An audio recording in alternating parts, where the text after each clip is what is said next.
तो बच्चों, जैसे कि अभी हमने अलंकार की परिभाषा और इसके बारे में अध्यापन किया तो पीपीटी के ज़रिए से हम और अधिक जानकारी प्राप्त करते हैं।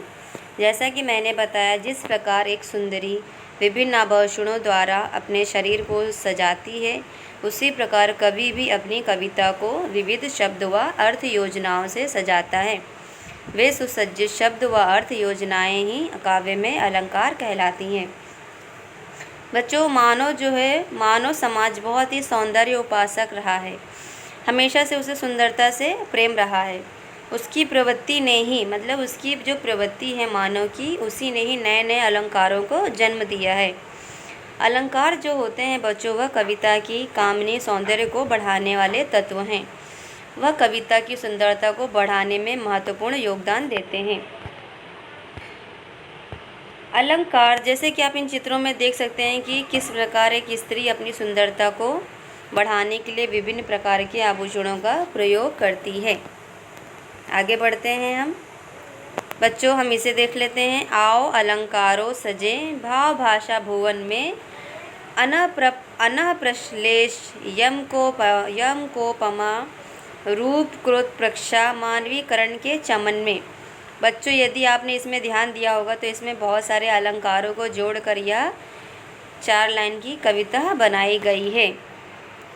चलिए हम आगे बढ़ते हुए देख लेते हैं अलंकारों के कितने भेद होते हैं।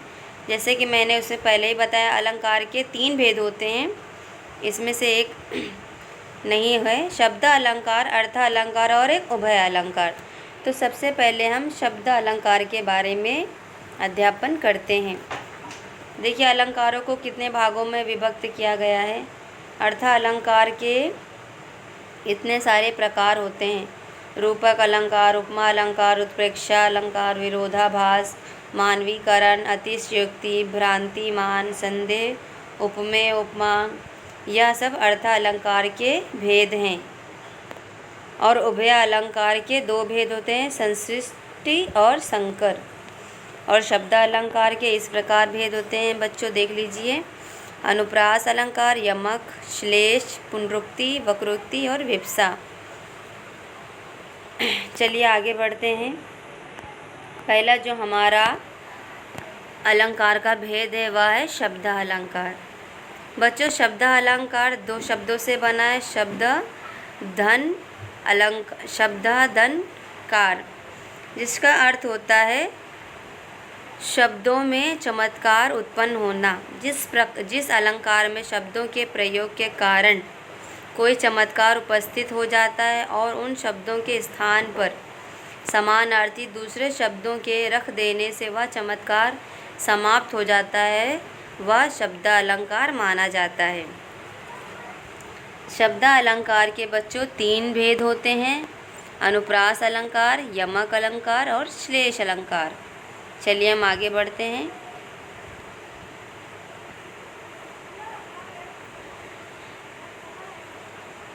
जो पहला है वह है अनुप्रास अलंकार।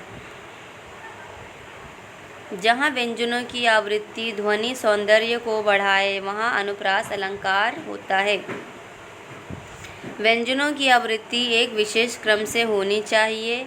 सौंदर्यवर्धक व्यंजन शब्दों के प्रारंभ, मध्य या अंत में आने चाहिए। बच्चों, इसमें यह कहा गया है कि जहाँ पर जिन शब्दों में व्यंजनों की आवृत्ति विशेष क्रम से होनी चाहिए और किस प्रकार होनी चाहिए, मध्य में हो, अंत में हो या प्रारंभ में होनी चाहिए।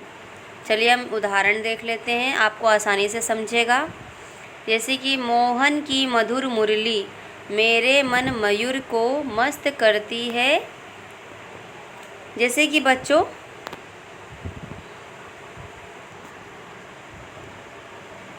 इस काव्य में माँ की आवृत्ति बार बार हुई है, लेकिन देखिए शुरू से लेके अंत तक माँ व्यंजन की आवृत्ति हुई है। दूसरा उदाहरण देख लेते हैं। चारू चंद्र की चंचल किरणें खेल रही हैं जल थल में। इस काव्य में चा और ला की आवृत्ति बार बार हुई है। चलिए आगे बढ़ते हुए हैं, देखते हैं हम अगला अलंकार, यमक अलंकार। जहाँ पर एक शब्द की बार बार आवृत्ति होती है और उतनी ही बार उसका अर्थ अलग अलग होता है, वहाँ यमक अलंकार होता है। बच्चों जैसे कि इसमें बताया गया कि जहाँ पर एक ही शब्द बार बार आता हो लेकिन उसका अर्थ हर बार अलग हो, तो वहाँ पर यमक अलंकार होता है। जैसे कि आप उदाहरण में देख सकते हैं, काली घटा का घमंड घटा, यानी कि इस दोहे में यह बताया गया है कि प्रथम जो घटा शब्द है उसका अर्थ होता है काले बादल और दूसरे घटा का अर्थ होता है कम होना। यानी कि यहाँ पर जो 2 बार घटा घटा शब्द आया है, एक में तो काले बादल के बारे में बताया गया और दूसरे घटा का जो अर्थ है कम, यानी कि कम होना। और यदि हम दूसरा उदाहरण देख ले तो आपने बहुत बार सुना होगा, रहीम जी का दोहा है, कनक कनक ते 100 गुनी मादिकता अधिकाय, जो खाए बौराए जो पावे बौराए। कनक कनक, यहाँ पर कनक कनक 2 बार आया है लेकिन दोनों ही बार इन शब्दों का अर्थ अलग है। कनक कनक यानी कि पहले कनक का अर्थ है गेहूँ और दूसरे कनक का अर्थ है सोना, यानी कि यदि सोना जिसको अधिक मिल जाता है वो भी बौरा जाता है और जिसको कनक के रूप में अर्थ होता है गेहूँ, जिसको अधिक मिल जाता है वो भी बौरा जाता है।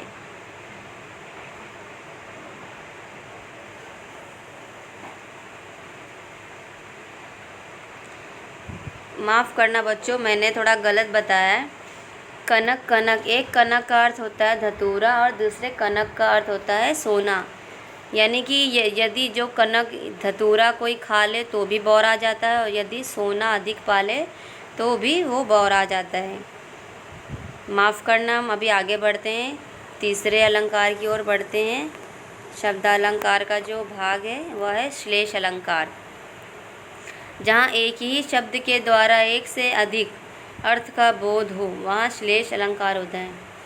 यानी कि बच्चों यहाँ पर यह बताया है कि एक ही शब्द द्वारा एक से अधिक, यानी कि एक शब्द है पर उसका अर्थ अलग अलग है, तो वहाँ पर श्लेष अलंकार होता है। उदाहरण में आप देख सकते हैं, रहीमन पानी राखिए बिन पानी सब सून, पानी गए न उबरे मोती मानुष चून। इस काव्य में पानी के 3 अर्थ हैं। पहला जो है वह है सामान्य जल, जैसा कि जो हम पानी पीते हैं वह, और दूसरे पानी का अर्थ है मोती की चमक, मोती की चमक की तरह है, और तीसरा जो पानी का अर्थ दिया गया है वह है मनुष्य का सम्मान। चलिए हम आगे बढ़ते हैं। अलंकार का जो दूसरा भेद है वह है अर्था अलंकार। अर्था अलंकार में सौंदर्य भाव से संबंधित होता है, शब्द से नहीं। अर्था अलंकार चमत्कार की बजाय भाव की अनुभूति में तीव्रता लाते हैं अथवा भाव संबंधी चमत्कार उत्पन्न होते हैं। इसमें यह बताया कि अर्थ अलंकार भाव के द्वारा हमें चमत्कार उत्पन्न करता है। उनकी पहचान विभिन्न भाव के माध्यम से होती है। जैसे कि आप उदाहरण में देख सकते हैं, पहला जो बालक है वह किस प्रकार क्रोधित है, अपने चेहरे के हाव भाव से पता चलता है। दूसरा जो है वह कितना खुश है, और जो तीसरा चित्र है उसमें एक बालिका है जो बहुत ही उदास नज़र आ रही है, जिसके चेहरे के भाव से पता चल रहा है। और जो चौथा चित्र है उसमें एक बालिका बहुत ही खुश नज़र आ रही है, तो यह खुशी के भाव इससे पता चल रहा है। और जो 5वां चित्र है उसमें एक इस बालिका है जो एक लड़की है, वह रो रही है, यानी कि इसके भाव से यह पता चलता है कि यह कितनी दुखी है। तो अर्थ अलंकार का अर्थ होता है भावों को प्रकट करना। इसमें हमें भाव की अनुभूति होती है। अभी अर्थ अलंकार के कौन कौन से प्रकार हैं उन्हें हम देख लेते हैं। तो अर्थ अलंकार के 4 भेद होते हैं, उपमा अलंकार, रूपक अलंकार, उत्प्रेक्षा अलंकार और मानवीकरण। तो पहला जो अलंकार है वह उपमा अलंकार है, जहाँ पर 2 वस्तुओं की तुलना उनके रूप, रंग व गुण के अनुसार की जाए उसको उपमा अलंकार कहते हैं। जैसे कि बच्चों, यदि कोई वस्तु है उसको उसके रूप और रंग के आधार पर उसकी सुंदरता की तारीफ़ की जाए तो वहाँ पर उपमा अलंकार होता है। जैसे कि हम देख सकते हैं उदाहरण पे, जैसे कि कोई सुंदर स्त्री है तो वह कितनी सुंदर है, उसके वस्त्रों के द्वारा हम देख सकते हैं, उसके आभूषणों के द्वारा हम उसके गुणों को गिन सकते हैं। तो वहाँ पर जो जो भी उसके द्वारा आभूषण या जो भी उसने वस्त्र धारण किए हैं जो उसकी सुंदरता को बढ़ा रहे हैं, यानी कि उसको उपमा की ओर बढ़ा रहे हैं, तो वहाँ पर हम उपमा अलंकार देख सकते हैं। आगे बढ़ते हुए दूसरा जो है वह है रूपक अलंकार। जहाँ उपमेय पर उपमान का आरोप किया जाए वहाँ रूपक अलंकार होता है, यानी उपमेय और उपमान में कोई अंतर नहीं दिखाई पड़े। जैसे कि बच्चों मैंने बताया, यदि कोई सुंदर गुड़िया है और उसने बहुत सारी सुंदरता के वस्त्र धारण किए हुए हैं और सुंदर लग रही है, तो वहाँ पर जो उपमेय है यानी कि रूपक अलंकार का अर्थ यह होता है कि जैसे कि हमने पहले उपमा अलंकार देखा, वहाँ पर हम सुंदरता के गुणों के आधार पर हम उसे देख रहे हैं, तो यहाँ पर उपमान यानी कि जो उपमेय है वह उपमान का आरोप किया जा रहा है। यहाँ पर जो उसकी सुंदरता बढ़ रही है या उसकी सुंदरता को हम देख रहे हैं वहाँ पर रूपक अलंकार होता है। उदाहरण देख सकते हैं, पायो जी मैनो राम रतन धन पायो। यहाँ पर मीरा कहना चाहती है राम को आत्मा से, मीरा ने प्रभु राम को आत्मा से अपने जीवन में रतन रूपी धन माना है, यानी कि मीरा ने राम को, प्रभु राम को अपने जीवन में अपने आत्मा के अंदर उन्हें एक धन के रूप में माना है, यानी कि उनकी सुंदरता को तो बढ़ावा मिल ही रहा है, लेकिन उन्हें और किस रूप में माना है उसके बारे में यहाँ पर हम रूपक अलंकार को देख सकते हैं कि मीरा ने किस प्रकार धन, रतन, धन के रूप में उन्होंने माना है। आगे बढ़ते हैं, तीसरा जो है वह है उत्प्रेक्षा अलंकार। जहाँ उपमेय को ही उपमान मान लिया जाता है, यानी आप प्रस्तुत को प्रस्तुत मान का वर्णन किया जाता है, वहाँ उत्प्रेक्षा अलंकार होता है। यहाँ भिन्नता में अभिन्नता दिखाई जाती है।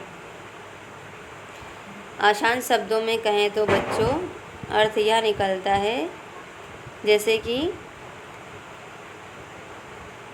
जो चीज़ नहीं मौजूद है फिर भी हम उसे प्रस्तुत करते हैं और उसकी सुंदरता को हम महसूस करते हैं, तो वहाँ पर उत्प्रेक्षा अलंकार होता है, यानी कि भिन्नता अलग है फिर भी हम अभिन्नता उसमें दिखाई जाती है।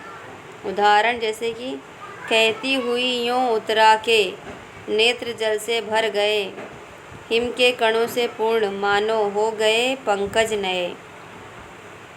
यहाँ पर देखिए कैसे कवि ने कितना अच्छा उदाहरण दिया है। आंसू से भरे उत्तरा के नेत्र, यानी कि जो आँखें हैं वह आंसुओं से भरी हुई हैं। मानो यानी कि ऐसा लग रहा है, ओस भरे कमल लग रहे हैं। यहाँ पर कवि यह कहता है कि इस उदाहरण के माध्यम से यह बताना चाहते हैं कि जो हमारे आँखें हैं जो आंसुओं से भरी हुई हैं वह हमें ऐसा लग रही हैं कि ऐसा लग रहा है कमल हैं और उस पर ओस की बूंदें गिरी हुई हैं, हिम के कण गिरे हुए हैं। इतना अच्छा उदाहरण यहाँ पर दिया हुआ है कि जो चीज़ हमें नहीं भी दिखाई देती है हम उसे महसूस करते हैं और उसे प्रत्यक्ष रूप से मानते हैं। तो बच्चों आप लोगों के लिए एक्टिविटी यह है कि विभिन्न उदाहरणों के माध्यम से, जैसे कि मैं आपको बहुत सारे उदाहरण देती हूँ, आपको उन उदाहरणों के रूप को बताना है कि वह कौन सा अलंकार है। ठीक है।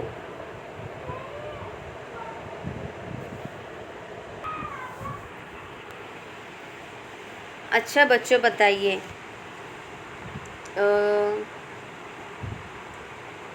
शब्द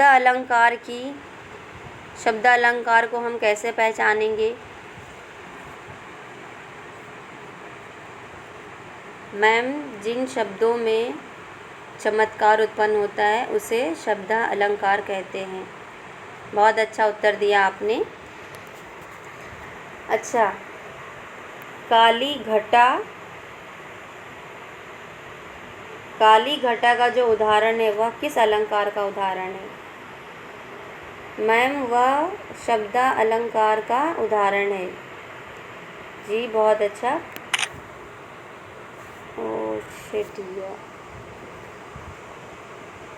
मूल्यांकन प्रश्नों को देख लेते हैं।